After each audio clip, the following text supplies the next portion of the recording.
Did I call the police? No, I didn't.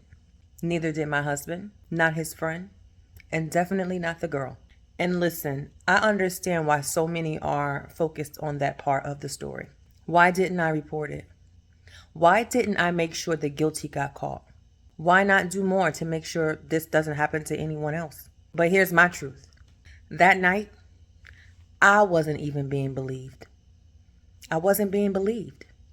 I had a fractured leg, torn ligaments. Now I know, completely torn ACL, completely torn PCL, slightly torn MCL, along with a fractured fibula. My flight was leaving the very next day, back to New Jersey. My entire focus was, number one, not getting a blood clot that could travel to my lungs because of my injury and flying so soon after it, and getting home to my children, and getting home safely. I was in survival mode. I wasn't in a city that I knew. I didn't even know the address of the house. I ran from it. Where they picked me up is not where the house was. And it was dark. It was late at night. I ran out scared and I got hurt. And when I ran and got away, I never looked back. And that's why I'm telling my story now. Not to name names, not to name addresses, not for drama, but to bring awareness to my story. To give my story a voice. Because the truth is that people who harm people don't always look like villains. They can look like regular people, sometimes even charming. They can be people you know, people you think you know. This didn't happen in a dark alley.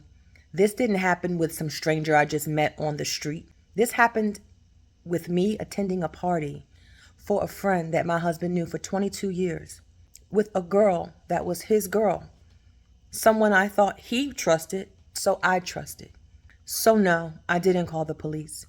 I was too focused on staying alive. But I am calling attention to the reality that sometimes things happen when we least expect it. And in the hopes of me sharing my story, someone else will go with their gut, will trust their gut. Or at the very least, stay alert when something feels wrong.